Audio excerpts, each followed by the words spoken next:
আমি ছাত্রদল দীর্ঘদিন 20 বছর কিন্তু আমি ছাত্রদল করেছি। বাবার কাছে ছোটবেলার গল্প শোনা জিয়া রহমানকে নিয়ে, তো আমার ভিতরে যে বিএনপির প্রতি, জিয়া রহমানের প্রতি এই যে একটা দুর্বলতা, এটা কিন্তু আমার বাবার কাছ থেকে আমি পেয়েছিলাম। সেখান থেকেই আমার রাজনীতিতে সম্পৃক্ত হওয়া, বিএনপি রাজনীতিতে। 111-এ আমার মনে আছে যে খন্দকার দেলোয়ার চাচার বাসায় একদিন পর পর প্রেস ব্রিফিং হতো। তখন আমি ছাত্রদলের যুগ্ম আহ্বায়ক ছিলাম, ইডেন কলেজ ছাত্রদলের। এবং প্রতিনিয়তই আওয়ামী লীগ সরকারের হাতে নির্যাতিত হতাম, পুলিশের মার, টিয়ার সেল, মানে মাঝে মাঝে এগুলোর সম্মুখীন হতে হতো। কতদিন মিছিল মিছিল করতে গিয়ে কোন একটা বাথরুমে একদিন পালাই আছি 4-5 ঘন্টা, নিচে পুলিশ মাইকিং করতেছে যে আশেপাশে বাসায় যদি কেউ লোকায় থাকে আমাদের হাতে সারেন্ডার করে দেন, আমাদেরকে ধরে দেন। বিএনপি যেহেতু সংখ্যাগরিষ্ঠ আসন পেয়েছে, বিএনপির হয়তো অনেক নারী নেত্রী জাতীয় সংসদে যাবে।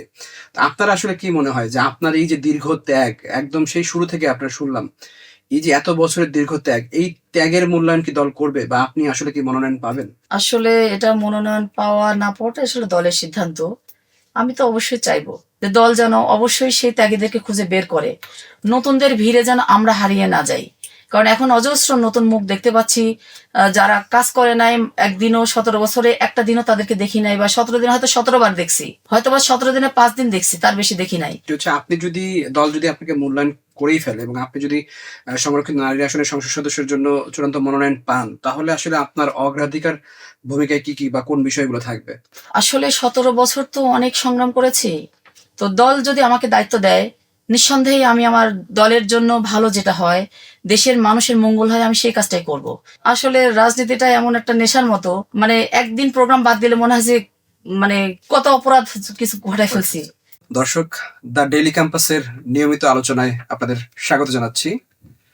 আজকে আমরা শুনবো একজন নারী নেত্রীর গল্প, একজন অ্যাডভোকেটের গল্প, যিনি বিগত সময়ে রাজনীতির কারণে জেল খেটেছেন, নির্যাতনের শিকার হয়েছেন। তিনি আজকে আমাদের স্টুডিওতে যুক্ত হয়েছেন। আমাদের সঙ্গে আজকে আছেন ঢাকার মহানগর দক্ষিণ বিএনপির সদস্য অ্যাডভোকেট আরিফা সুলতানা রুমা। আপনাকে দ্য ডেইলি ক্যাম্পাসের স্টুডিওতে স্বাগত জানাচ্ছি। আপনাকে স্বাগত, দর্শকের ধন্যবাদ জানাচ্ছি, স্বাগত জানাচ্ছি। আসলে আপনার তো বর্ণাঢ্য রাজনৈতিক ক্যারিয়ার, ছাত্র দলের কেন্দ্রীয় কমিটিতে ছিলেন, এখন হচ্ছে ঢাকা মহানগর দক্ষিণ বিএনপিতে এসেছেন। আপনার দল 2/3 মেজরিটি নিয়ে সরকার গঠন করেছে, প্রায় 1 সপ্তাহ হয়ে গেছে। এই 1 সপ্তাহকে আপনি আসলে কিভাবে দেখছেন? তারা কেমন করেছে বলে আপনার মনে হয়? আসলে এই 1 সপ্তাহর যদি জাজ করি, আমার মনে হয় কোনো সরকার প্রধান এর আগে এ ধরনের কার্যক্রম কখনো চালায় নাই। আসলে 17 বছরের গ্লানি, আমাদের যে আত্মত্যাগ বিএনপির, আমি মনে করি যে এই 1 সপ্তাহের যে কর্মকাণ্ড, যে কর্মসূচিগুলো আসছে আমাদের জন্য, এটা আসলে গণতন্ত্রেরই একটি অংশ। জি। এবং বহু বছর যেহেতু গণতন্ত্র ছিল না, গণতন্ত্রকে অক্ষুণ্ণ রাখার জন্য, চলমান করবার জন্য আমার মনে হয় এটা বেস্ট ওয়েগুলো আমরা পাচ্ছি এই 1 সপ্তাহের ভিতরে, এবং নেক্সট হয়তো আরো নতুনত্ব, আরো অনেক কিছু পাবো। জি, আমরাও আসলে দেখছি যে তিনি সকাল 9টার দিকে অফিস করছেন, 9টার মধ্যে অফিসে যাচ্ছেন। এটা আসলে সাধারণ প্রোটোকল ছাড়া তিনি গাড়ি বহন নিয়ে বের হচ্ছেন, রাস্তায় জ্যামে তিনি বসে থাকছেন। হ্যাঁ, এটা আসলে মানে আসলে বাংলাদেশের মানুষ, ঢাকা শহরের মানুষের আগে কখনো কোনো সরকার প্রধানকে এরকম দেখে নাই যে জ্যামে প্রধানমন্ত্রী বসে আছে, এবং উৎসুক জনতা সেখানে ভিডিও করছে, ছবি তুলছে, আবার কেউ কেউ গিয়ে নেমে হ্যান্ডশেক করছে। মানে এটা আসলে আমি মনে করি যে মানে মানুষের সাথে মিশে যাওয়ার, এই যে মানুষের যে প্রধানমন্ত্রী, আসলে প্রধানমন্ত্রী না, কি বলবো, আসলে খুব চমৎকার এক কথা যাকে বলে, এবং মানুষ এতে অনেক খুশি। জি। আপনাকে ধন্যবাদ। এখন যে বিষয়টা আপনাকে জানতে চাই, আপনাকে ১ম এ যেটি বলছিলাম যে আপনি ছাত্র দলের কেন্দ্রীয় কমিটিতে ছিলেন, ইডেন কলেজে আপনি নেত্রী ছিলেন, সেখানে পদে ছিলেন। এরপরে সবশেষ ঢাকা মহানগর দক্ষিণ বিএনপির সদস্য হিসেবে এখন দায়িত্ব পালন করছেন। এই যে আপনার জার্নিটা, এই যে দীর্ঘ আপনার জার্নিটা, এই জার্নি সম্পর্কে একটু জানতে চাই, একটু বিস্তারিত বলবেন। আসলে সেই ইডেন কলেজ থেকে আমার রাজনীতি শুরু। আমার বাবাও রাজনীতি করতেন, বিএনপির রাজনীতির সাথে সম্পৃক্ত ছিলেন, উনি একজন শিক্ষক ছিলেন। আসলে বাবার কাছে ছোটবেলার গল্প শোনা জিয়া রহমানকে নিয়ে, তো আমার ভিতরে যে বিএনপির প্রতি, জিয়া রহমানের প্রতি এই যে একটা দুর্বলতা, এটা কিন্তু আমার বাবার কাছ থেকে আমি পেয়েছিলাম। সেখান থেকেই আমার রাজনীতিতে সম্পৃক্ত হওয়া, বিএনপি রাজনীতিতে। হয়তো প্রথমে মানে এই বৃহৎ পরিসরের রাজনীতি করবো এটা হয়তো মাথায় ছিল না, যে না ক্যাম্পাস ভিত্তিক রাজনীতি চালু করি, এবং তখন মনে হচ্ছিল যে না এটুকুর ভিতরে সীমাবদ্ধ থাকি, কিন্তু আসলে কখন যে বের হয়ে গেছে আমি নিজেও জানি না। তো 2001 থেকে 2005-06 পর্যন্ত, আসলে তখন খুবই ছোট ছিলাম, রাজনীতিতে মাত্র হাতেখড়ি। ওই সময়টা আমরা ক্যাম্পাসের ভিতরে ছিলাম। এরপরে শুরু হলো 111। তখন আস্তে আস্তে আমরা বের হতে থাকি এবং 111-এ আমার মনে আছে যে খন্দকার দেলোয়ার চাচার বাসায় একদিন পর পর প্রেস ব্রিফিং হতো। তখন আমি ছাত্রদলের যুগ্ম আহ্বায়ক ছিলাম, ইডেন কলেজ ছাত্রদলের। তখন ওই একদিন পর পরই ওই দেলোয়ার চাচার বাসায় গিয়ে উপস্থিত হতাম, যে আমি একটা মানুষ ওখানে থাকা মানে বিএনপির একটা কর্মী বেড়ে যাওয়া, মানে আমার কাছে অনুভূতিটা এরকম কাজ করতো। জি। তো ওইখান থেকে আসলে 111 শেষ, এরপরে আওয়ামী লীগ সরকার আসে এবং প্রতিনিয়তই আওয়ামী লীগ সরকারের হাতে নির্যাতিত হতাম, পুলিশের মার, টিয়ার সেল, মানে মাঝে মাঝে এগুলোর সম্মুখীন হতে হতো। এবং একটা সময় এসে যখন 2012, 13, 14 সালগুলোতে দেখেছি যে তখন হরতাল, অবরোধের টাইমগুলো পার করেছি এবং খুবই একটা সময় প্রেস ক্লাবে প্রোগ্রাম হতো সাংবাদিকদের। তখন বিএনপির কোনো ব্যানারে প্রোগ্রাম হতো না, তখনও কিন্তু ওই সাংবাদিকদের ব্যানারে গিয়ে ওই প্রেস ক্লাবের বাহিরে ওই বাগানগুলোতে বসে প্রেস ক্লাবে কিছু সাংবাদিক, বিএনপির কিছু সাংবাদিক তাদের ব্যানারে প্রোগ্রাম করতো। তখন ওখানে গিয়ে গিয়ে বসে থাকতাম, যে আমি একটা মানুষ বসে থাকা মানে একটা কর্মী বেড়ে যাওয়া। তখন কিন্তু আমার মাথার ভিতরে এটাই কাজ করতো যে আমি বসে থাকি, হয়তো 2-3 জন মেয়েকে নিয়ে আমি বসে থাকতাম এবং তাদের কর্মী বানানোর জন্য। তো দলের প্রতি আসলে দায়িত্বশীলতা থেকে আমার এই কাজগুলো করা। এবং এরপরে দেখেন ম্যাডামের যখন গাড়ি বহর, ম্যাডাম যখন আলিয়া মাদ্রাসার মাঠে যখন হাজিরা দিতে যেতেন, তখন আমি প্রতিদিন সকালবেলা 8টার ভিতরে গিয়ে হাইকোর্টে ঢুকতাম, কারণ হাইকোর্টের গেট খুব কঠিন হয়ে যেত, কাউকে ঢুকতে দিত না কার্ড ছাড়া, অ্যাডভোকেট ছাড়া। তখন ভিতরে ঢুকতাম। তখন যে শফিল বাড়ি বাবু ভাই মারা গিয়েছেন, সোহেল ভাই, ওনারা ওই কি বলে গাড়ি পার্কিং এর ওখানে মাঝখানে বসে থাকতেন। তারপরে এক্সটেনশন রুমটাতে রিসিভার, ওখানেও গিয়ে আমাদের ওই যে নীরব ভাই ছিল তখন বসে থাকতেন। মানে এই যে দিনগুলো তখন ছিলাম ছোট, সবাই খুব আদর করতে, বলতো যে মানে সবাই যে যার জায়গা থেকে সারাদিনের যেহেতু কর্মসূচি, সকালে সবাই না খেয়ে আসতাম, ওনারা বাইরে থেকে কিছু খাবার টাবার নিয়ে এসে আবার আমাদেরকে সেদে সেদে ডেকে ডেকে খাওয়াতো। তো এই যে জার্নিটা আসলে তখন মনে হতো যে না, এটাই বোধহয় আমার দায়িত্বের ভিতরে পড়ে, দায়িত্ব থেকে এই কাজগুলো করা। আবার দেখেন ম্যাডাম যখন গাড়ি ভর যেত, মাঝে মাঝে পুলিশ মাজার গেটে আমাদের নেতাদের আটকায় দিত, বের হতে দিত না।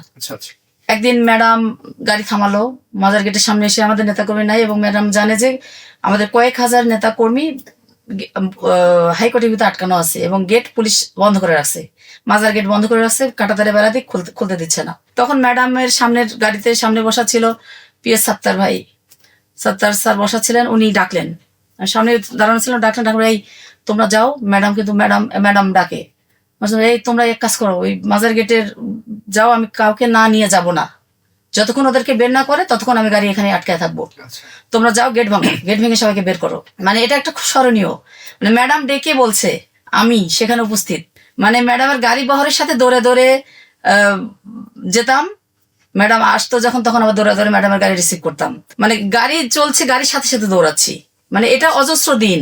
তো আমরা ম্যাডামের কথা শুনে মাজার গেটে আসলাম, মাজার গেটে এসে পুলিশের একদম বাইরে থেকে আমরা 4-5টা মেয়ে একদম ভাঙ চুর করে সব কাঁটাতারে বেড়া টেরা সব সরায় আমাদের সকল নেতাদেরকে হই হই করে সব বের করে নিয়ে আসলাম। তো তারপরে আরেকটু আগানোর পরে দেখি ওখানে পুলিশ ব্যারিকেড দিয়ে আছে, ওই প্রেস ক্লাব আর হাইকোর্টের যে মোড়টা বলে, ওখানে প্রেস ক্লাবে আবার পুলিশ ওখানে জড়ো হয়ে আছে, টিয়াসে মারতেছে, ওর ভিতরে পুলিশের সাথে পুলিশ ব্যারিকেড দিয়ে রাখছে, আমাদেরকে যেতে দেবে না, মানে ম্যাডামের গাড়ি ছেড়ে দেবে, আমাদের যেতে দেবে না, পুলিশের সাথে মানে মোটামুটি যুদ্ধ করে, মানে আমরা মেয়েরা নেতাদেরকে তো ধরে নিয়ে যায়, আমাদেরকে হয়তো ধরছে না, কিন্তু 2-4টা লাঠির বাড়ি খাচ্ছি, তারপরেও যে আমাদের টার্গেট যারা ম্যাডামের গাড়ির সাথে আমাদেরকে যেতেই হবে, এবং আমাদের পিছনে অজস্র নেতা, তাদেরকেও যেতে হবে।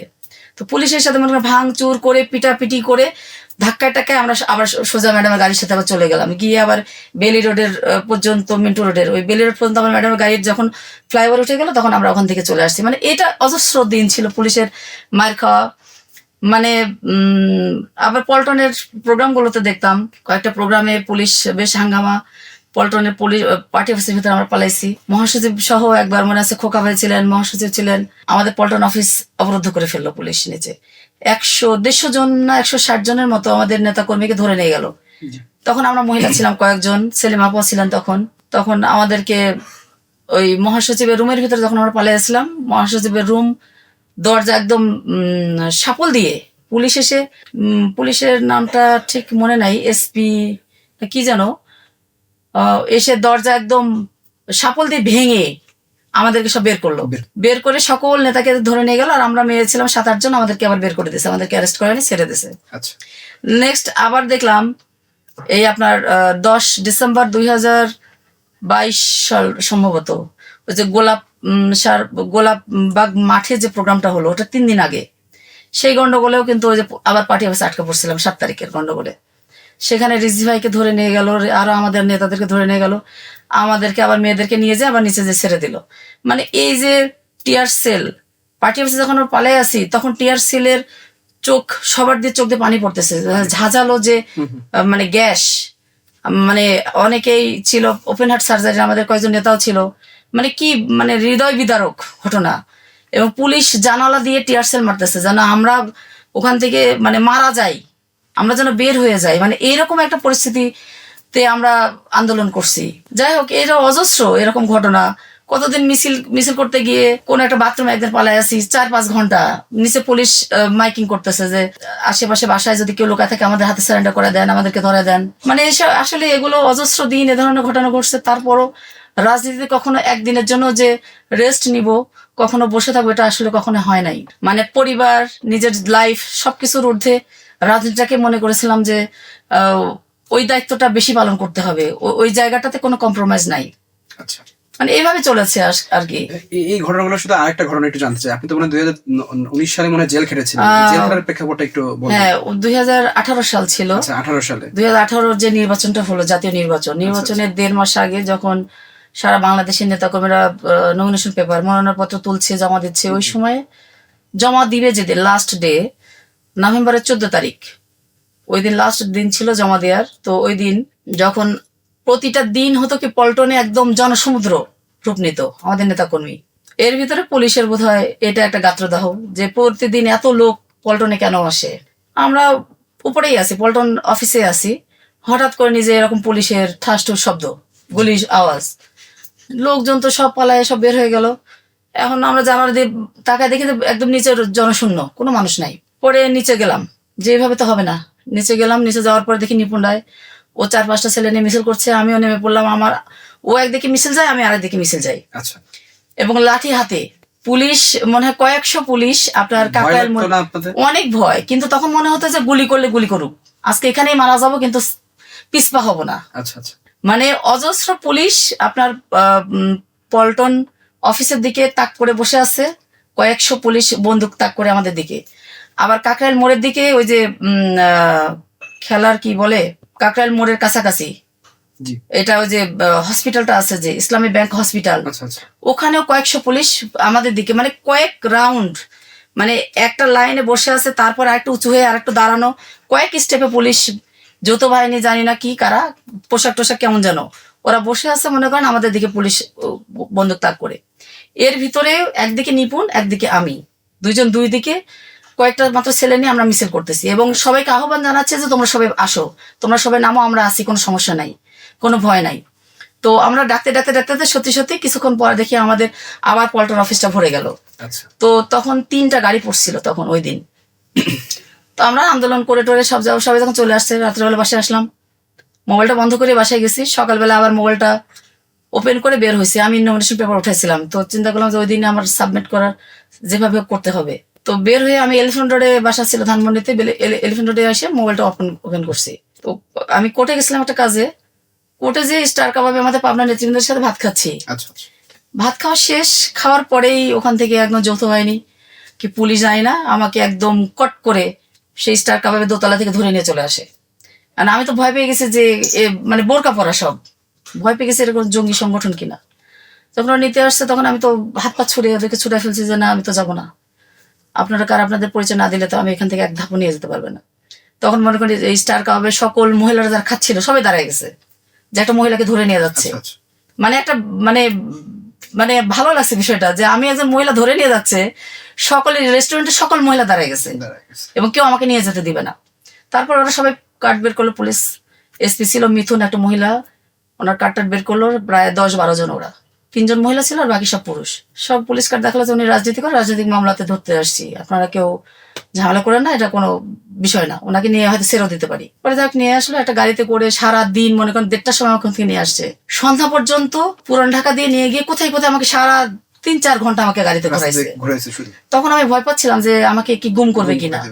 আমি একবার হাসতে হাসতে বলে ফেলছি, মানে অনেক ভয় পাচ্ছি, কিন্তু ওদেরকে বুঝতে দিচ্ছি না যে আমি ভয় পাচ্ছি। ওদের সাথে র্যান্ডামলি আমি নর্মাল কথা বলছি, তখন কথা বলতে বলতে একসঙ্গে, আপা আপনি কি আমাকে গুম করবেন নাকি? আমি বলছি কেন আপা এটা বলছেন কেন? তো আমি বলছি এত আজকে 4 ঘন্টা আপনি ঘোরাচ্ছেন গাড়িতে, আপনি কোথাও নিয়ে যান, ঘোরানোর তো দরকার নেই, কোথায় যেতে চান? তা আমি শাহবাগ থানা আছে, আজ আপনার মতিঝিল থানা আছে, রমনা থানা আছে, বা ডিবিতেই নিয়ে যান, তো কোথাও তো নিয়ে যাবেন, এবার ঘোরানোর কোনো মানে হয় না। তো আমার আপা ঠিক আছে, অসুবিধা নেই, যে নামগুলো বলছেন এক জায়গায় যাবেন।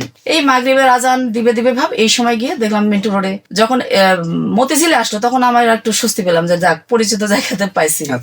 মানে অপরিচিত জায়গায় সে ঘোরাচ্ছে 4 ঘন্টা। তারপর মতিঝিল দিয়ে আস্তে আস্তে নিয়ে মিন্টু রোডে যখন ডিবিতে ঘোরালো, তখন বুঝলাম যে ডিবিতে আসছি। এরপরে মনে করেন রাত্রেবেলা আমি ডিবিতে নিয়ে গেলাম, কিছুক্ষণ পর শুনলাম যে নিপুণকে ধরছে, বেবি নাজিরকে ধরছে, বেবি নাজিরকে পরে ছেড়ে দিছে। আমাকে নিপুণকে নিয়ে যে ওই যে পিছনে হাত টাত বেঁধে, মনে করেন আমরা হচ্ছে জঙ্গি, মানে ওদের কাছে মনে হচ্ছে আমরা জঙ্গি সংগঠন, আমাদেরকে ধরে নিয়ে আসছে।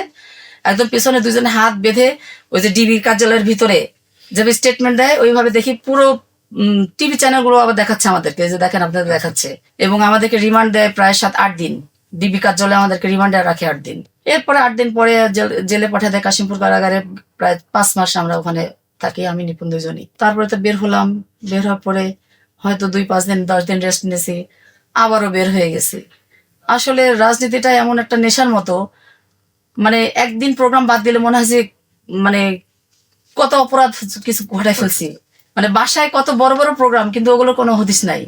কিন্তু রাজনীতিটাই আমাদের কাছে মনে হচ্ছিল যে মেইন জীবনের বোধহয় সবচেয়ে বড় একটা কিছু। এইভাবে দলের জন্য আসলে কাজ করে গেছি। এখন 5 আগস্টের ওই আগস্টের সময়ও আন্দোলন করছি ছাত্রদের সাথে। আপনার যতগুলো মিছিল হয়েছে সবগুলোতেই হয়তো মাস্ক পরে এসে ওদের সাথে মিছিলে অংশগ্রহণ করতাম, ভিডিও ফুটেজ ফেসবুকে সবগুলো প্রচার করছি, ছাড়তাম। অনেকে বলতো যে এগুলো যেন নাচ পোস্ট করি না, সারি, হয়তো পরবর্তীতে ওগুলো সব সারছি, ওদের সাথেও অংশগ্রহণ করছি ছাত্রদের সাথে। তো আসলে এইভাবেই চলে আসছে। এখন দেখেন বর্তমান যে সিচুয়েশন, এখন দল আমাদের ক্ষমতায়, তো আছি, ভালোই আছি, বেশ ভালো আছি। এখন হচ্ছে অনেক স্বাধীন, মানে স্বাধীন মতো ঘরে ঘুমাতে পারছি, রাস্তায় বের হতে পারছি, মানে এর চেয়ে ভালো কিছু আসলে আর কিছু হয় না। মানে দীর্ঘ 17 বছর যে একদম মানে ধানমন্ডির জায়গাতে থাকা, মনে করেন আমি বোরকা পরে মাঝে মাঝে বের হতাম, মাস্ক পরে বের হতাম, মানে কখনো খোলা আমি কখনো বের হতে পারি নাই। তো এই যে স্বাধীনভাবে যে আছি, এটাই আমার কাছে মনে হয় যে আলহামদুলিল্লাহ, শুকর আলহামদুলিল্লাহ, আমি বেশ ভালো আছি। আচ্ছা, আপনার তো আসলে ত্যাগের তো অনেক লম্বা লিস্ট আমি আপনার কাছে শুনলাম। এখন নারী সংরক্ষিত নারী সংসদ সদস্যদের নিয়ে একটা আলোচনা দেশ জুড়ে শুরু হয়েছে। বিএনপি যেহেতু সংখ্যাগরিষ্ঠ আসন পেয়েছে, বিএনপির হয়তো অনেক নারী নেত্রী জাতীয় সংসদে যাবে। আপনার আসলে কি মনে হয় যে আপনার এই যে দীর্ঘ ত্যাগ, একদম সেই শুরু থেকে আপনার শুনলাম, এই যে এত বছরের দীর্ঘ ত্যাগ, এই ত্যাগের মূল্যায়ন কি দল করবে, বা আপনি আসলে কি মনোনয়ন পাবেন? আসলে এটা মনোনয়ন পাওয়া না পাওয়াটা আসলে দলের সিদ্ধান্ত। আমি তো অবশ্যই চাইবো, এবং আমি চাইবো যে দল যেন আমার যে আজকে 111 থেকে যে 20 বছরের যে দলের জন্য আমি একনিষ্ঠভাবে কাজ করে গিয়েছি, দল যেন আমাকে অবশ্যই মূল্যায়ন করে। এবং আমি বিশ্বাস করি যে দল আমাকে অবশ্যই মূল্যায়ন করবে, কারণ আমার এইটুকু দলের প্রতি আস্থা বা বিশ্বাস বা ভরসা আছে যে এই ধরনের একটি সিদ্ধান্ত নিতে গেলে তারা অবশ্যই চিন্তা করে যে 17 বছর বা 20 বছর কারা মাঠে ছিল, তাদেরকে অবশ্যই দল মূল্যায়ন করবে। কারণ যারা আজকে নীতি নির্ধারক, তারা কিন্তু তারা হয়তো ডানে বামে সামনে পিছনে তাদের কোথাও না কোথাও বসেছিলাম, কোথাও না কোথাও দাঁড়িয়েছিলাম, তারা তো সবকিছু সাক্ষী, তারা তো জানেন যে কারা এই 17 বছর মাঠে ছিল। তো সেই হিসাবে তো তারা যদি 10টা বা 15টা মহিলাও যদি তারা জাজ করে, খুঁজে বের করে যে আন্দোলন সংগ্রামে বা ত্যাগী কারা, তার ভিতর তো আমি অবশ্যই থাকবো, সেই তাগিদের ভিতরে। এবং দলের কাছে আসলে আমার চাওয়া থাকবে এটাই, যে দল যেন সেই তাগিদের মূল্যায়ন করে, যারা জীবনের রিস্ক নিয়ে নিজের পরিবারের প্রতি দায়িত্ব না দেখিয়ে দলের জন্য দায়িত্ব পালন করেছে, এবং যারা নিজের জীবনকে বিসর্জন দিয়ে এই দলের জন্য ছিল মাঠে। পুলিশের ভয় ভীতি, হয়তো গুলি খেয়ে মরে যেতে পারতাম। অনেক মিছিল হয়েছে হরতালের ভিতরে। তখন রাজীব আকরামের কমিটিতে আমরা পদহুল করে, আমি তখন এজিএস ছিলাম ছাত্র দলের কেন্দ্র কমিটি। তখন প্রতিটা হরতালের দিন আমাদের মিছিল করতে হতো। তো প্রতিটা মিছিলেই পুলিশ টের পেত এবং গুলি ছুটতো। তো যখন দৌড়াতাম তখন মনে হতো যে পেছন থেকে গুলি বোধহয় আমার পিঠ দিয়ে বের হয়ে সামনে দিয়ে ভরে এখানে আমি বোধহয় রাস্তায় মুখ থুবড়ে পড়ে যাব। এরকম অজস্র মিছিল। তো এত যখন জীবনের ভয় ভীতি সবকিছু ত্যাগ করে যখন দলের জন্য করছি, দল কেন আমাদেরকে মূল্যায়ন করবে না আজকে? এটা আসলে দলের কাছে প্রশ্ন। জানি না দল এখনো আসলে দল সিদ্ধান্ত নেয়নি বা দলের এটা নিয়ে কোনো মন্তব্য এখন পর্যন্ত দল থেকে আসে নাই। তবে যেহেতু পেপার পত্রিকা অনেক লেখালেখি হচ্ছে, সেখান থেকে আসলে আমার এটা বলা যে দল যেন অবশ্যই সেই ত্যাগীদেরকে খুঁজে বের করে, নতুনদের ভিড়ে যেন আমরা হারিয়ে না যাই। কারণ এখন অজস্র নতুন মুখ দেখতে পাচ্ছি, যারা কাজ করে নাই একদিনও, 17 বছরে একটা দিনও তাদেরকে দেখি নাই, বা 17 দিন হয়তো 17 বার দেখছি, তার বেশি দেখি নাই, হয়তো বা 17 দিনে 5 দিন দেখছি, তার বেশি দেখি নাই। কিন্তু এই অতিথি পাখিদের ভিড়ে যেন ওই ত্যাগীরা যেন হারায় না যায়। আমি একা না, আমার সাথে আরো আরো কিছু মেয়ে ছিল যারা 17 বছর ফুল টাইম মাঠে ছিল। আমি চাই যে দল যেন তাদেরকে অবশ্যই মূল্যায়ন না করে। আমরা ওই লবিং তদবির আসলে কিছু বুঝি না। আমরা আমরা দুঃসময়ে কাজ করছি, দল আমাদের মূল্যায়ন করবে, আমরা এটাই জানি। এর চেয়ে বেশি আসলে আর কিছু আমার জানা নেই। ধন্যবাদ আপনাকে আপু। এখন যে বিষয়ে জানতে চাই সেটি হচ্ছে, আপনি যদি দল যদি আপনাকে মূল্যায়ন করেই ফেলে এবং আপনি যদি সংরক্ষিত নারী আসনের সংসদ সদস্যের জন্য চূড়ান্ত মনোনয়ন পান, তাহলে আসলে আপনার অগ্রাধিকার ভূমিকায় কি কি বা কোন বিষয়গুলো থাকবে? আসলে 17 বছর তো অনেক সংগ্রাম করেছি।